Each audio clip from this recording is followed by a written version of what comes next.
तो पिछले लेक्चर में हमने पढ़ा था कि what are the types of unit cell. There are mainly two types of unit cell, primitive unit cell and non primitive unit cell, जिन्हें आप सेंटर्ड यूनिट सेल भी बोलते हैं। फिर सेंटर्ड यूनिट सेल में हमने फेस सेंटर्ड यूनिट सेल पढ़ा था, end centred unit cell, body centred unit cell. Okay, फिर हमने क्लोज पैक स्ट्रक्चर के बारे में पढ़ा था, close packing in 1 dimension, close packing in 2 dimension, और नेक्स्ट हम आज पढ़ने जा रहे हैं क्लोज पैकिंग इन 3 डायमेंशन। लेकिन उसको पहले पढ़ने से पहले हम कुछ 2 डायमेंशनल अरेंजमेंट में कुछ बातें डिस्कस करेंगे। जैसे कि आप यहाँ पे अरेंज किए हो, ठीक है, यहाँ पे हमने अरेंजमेंट लिया है 2 डायमेंशन में। तो जब हम देखेंगे कि आप यहाँ पे अरेंज कर रहे हो एटम को, तो ये जो स्ट्रक्चर है, यहाँ पे जो अरेंजमेंट हुआ है, यहाँ पे स्क्वायर क्लोज पैकिंग है, ठीक है। जैसे हम इनको ज्वाइन करेंगे तो यहाँ पे हमको स्क्वायर क्लोज पैकिंग मिलेगी, ठीक है। लेकिन स्क्वायर क्लोज पैकिंग जब हमको मिलेगी, उसके बाद यहाँ पे अगर हम नोटिस करें तो हमको इनके बीच में कुछ एम्प्टी स्पेसेस भी मिल रहे हैं, ठीक है। तो what are this empty spaces? जैसे कि पहले लेक्चर में मैंने आपको बताया था कि एम्प्टी स्पेसेस जो भी सॉलिड में बनते हैं उनको हम क्या कहते हैं? वॉइड्स कहते हैं, ठीक है। तो आप इस डायग्राम में देखोगे यहाँ पे बन रहे हैं। फिर हम नेक्स्ट इसमें चलते हैं हेक्सागोनल क्लोज पैकिंग में, तो यहाँ पे भी आपके वॉइड बन रहे हैं, ठीक है। तो हम इन्हीं वॉइड के बारे में डिस्कस करेंगे। So based on this arrangement, मतलब ये अरेंजमेंट के बेसिस पे यहाँ पे 2 डायमेंशन में 2 तरह के वॉइड्स हैं, ठीक है।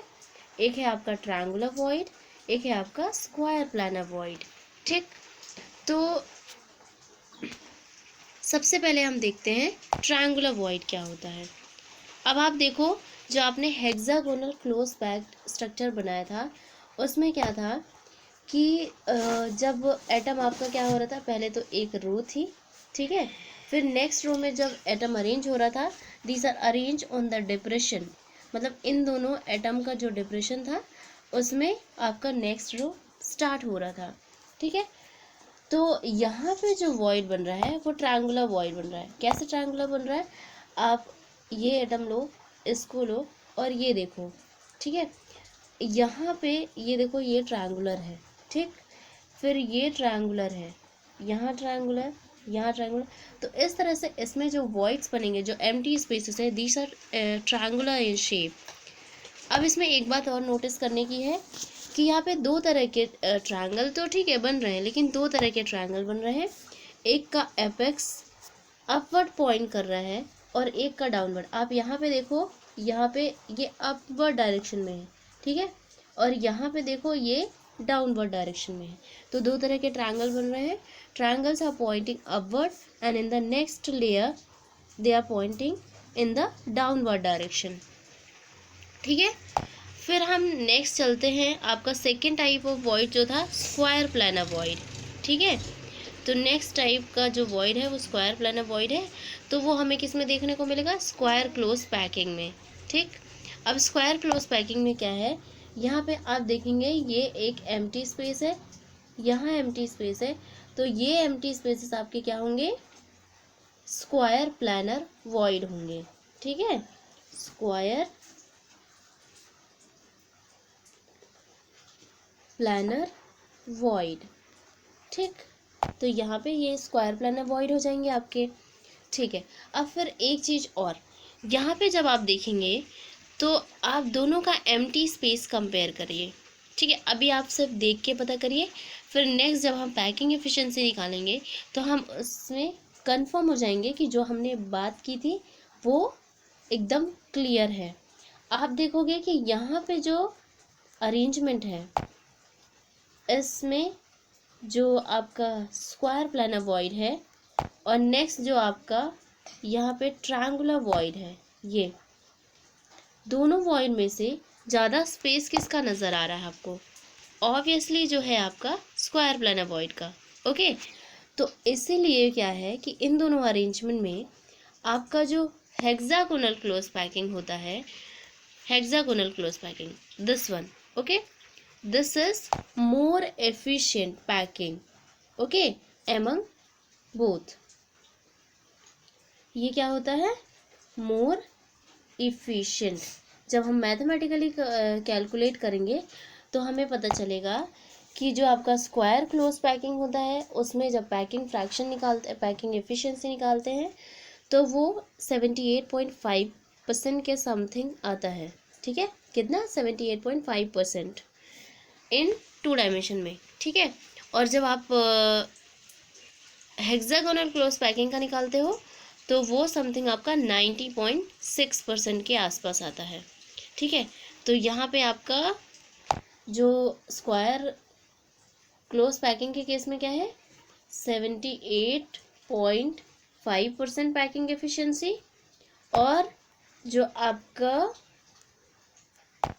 हेक्सागोनल क्लोज पैकिंग है उस केस में क्या होता है, 90.5% के आसपास कुछ पैकिंग एफिशिएंसी आती है।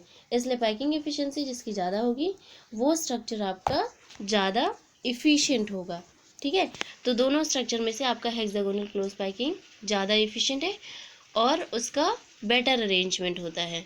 ठीक है, due to high packing fraction. ठीक है, फिर हम नेक्स्ट चलते हैं। ये आपका 2 डायमेंशन के वॉइड्स ख़त्म हो गए। ठीक है, अब आप ट्रायंगुलर वॉइड कुछ इस तरीके से होता है, आप देख सकते हो, मैंने डायग्राम बनाया है। तो ये ट्रायंगुलर वॉइड है। ठीक, फिर आप स्क्वायर प्लानर वॉइड्स को भी यहाँ पे देख पाओगे इस डायग्राम में। तो यहाँ पे जो ये है आपका, ये स्पेसेस जो है ये स्क्वायर प्लानर वॉइड है। ठीक है, नेक्स्ट हम चलते हैं क्लोज पैकिंग इन 3 डायमेंशन। ठीक है, तो क्लोज पैकिंग 3 डायमेंशन में कैसे होता है, यहाँ पे एक होता है सबसे फर्स्ट केस आपका from 2 dimensional square close layer. अब हमने यहाँ पे क्या पढ़ा था कि 2 डायमेंशन में 2 तरह का अरेंजमेंट होता है। तो सबसे पहले हम सीखेंगे कि स्क्वायर क्लोज पैकिंग से हम 3 डायमेंशन स्ट्रक्चर कैसे बनाएंगे। ठीक है, तो सबसे पहला केस क्या था कि आप जब यहाँ पे अरेंज कर रहे थे, जितने भी रियल स्ट्रक्चर्स होते हैं वो आपके सारे 3 डायमेंशन स्ट्रक्चर्स होते हैं। ठीक, फिर हम देखते हैं सबसे पहले केस पे आते हैं कि 3 dimensional close packing from 2 dimensional square close pack layer. ठीक है, तो यहाँ पे क्या होता है कि आप जब अरेंज कर रहे थे 2 डायमेंशन में, तो यहाँ पे 2 डायमेंशन से हमारे पास एक लेयर आ गई है। ठीक है, अब यहाँ पे जब सेकेंड लेयर हमको उसके ऊपर अरेंज करनी है तो क्या होगा उस केस में, second layer is placed just over the first layer. ठीक है, सेकेंड लेयर को हम ऐसे प्लेस करेंगे कि वो जस्ट एग्जैक्टली जैसे आपका फर्स्ट, यहाँ पे आपका फर्स्ट स्पेयर है, जो यहाँ पे एक लेयर है आपकी। ठीक है, अब जो सेकेंड लेयर आएगा आपका वो इसके जस्ट ऊपर यहीं पे। ठीक है, यहाँ यहाँ यहाँ इसी तरह से सेकेंड लेयर भी इसके ऊपर होगी। ठीक है, तो जो सेकेंड लेयर के एटम्स होंगे, स्पेयर्स होंगे, they are just above the first layer. ठीक है,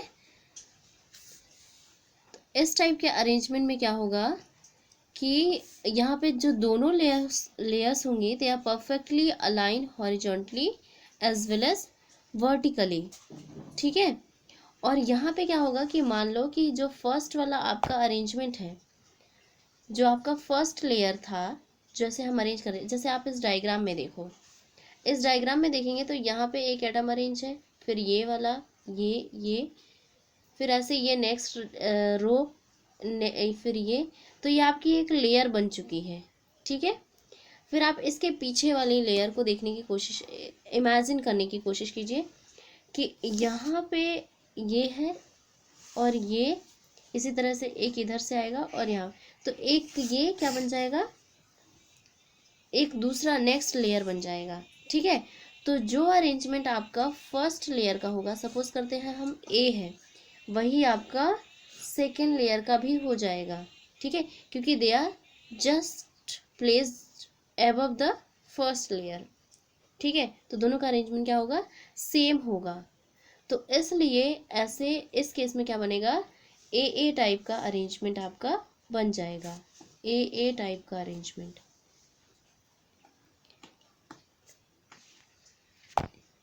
ठीक है, तो यहाँ पे आपको क्या मिलेगा फिर, cubic primitive cubic unit cell मिल जाएगा, जो आपका यहाँ पे ये एक यूनिट सेल मिलेगा। ठीक है, इस पूरे अरेंजमेंट का जो वो है वो क्या है, primitive cubic unit cell.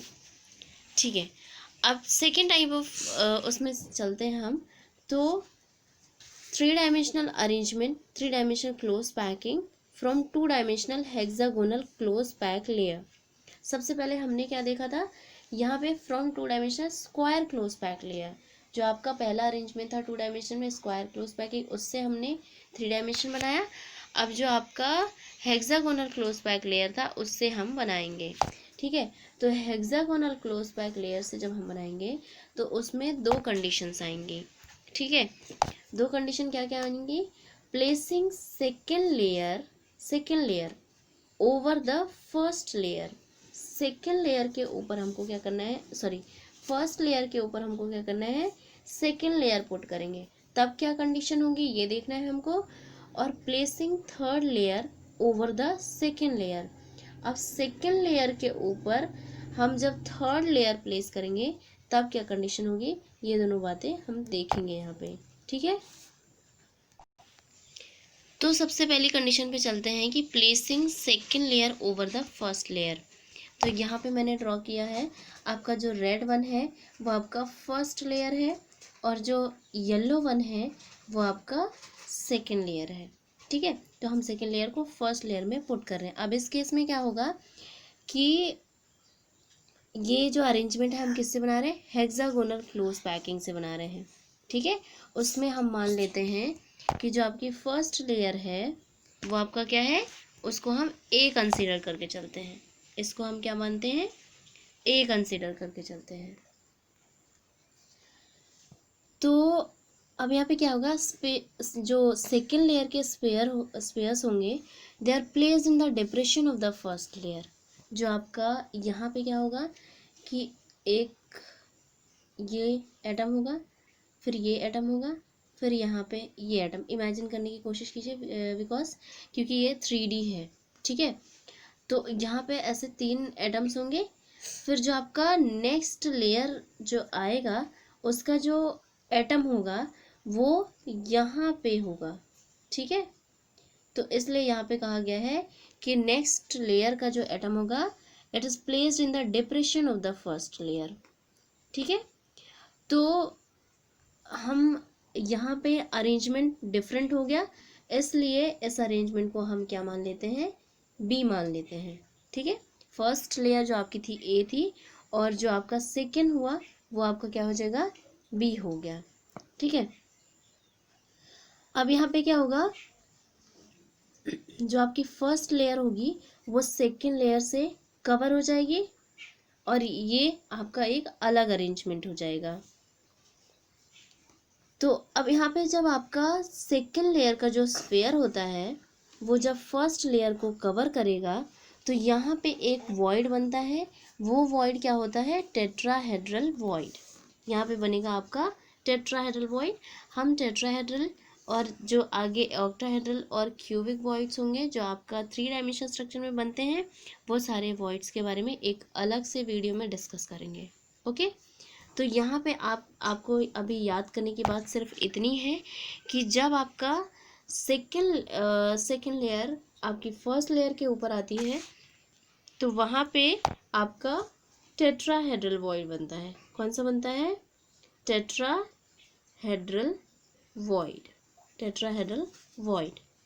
Okay, ठीक है, फिर नेक्स्ट आपका है placing third layer over the second layer. ठीक है, अब आपका जो थर्ड लेयर को जब हम सेकेंड लेयर के ऊपर रखते हैं तो यहाँ पे जो 2 बातें होती है, एक तो आपका टेट्राहेड्रल वॉइड को कवर करे और या तो फिर आपका ऑक्टाहेड्रल वॉइड को कवर करे। ठीक है, तो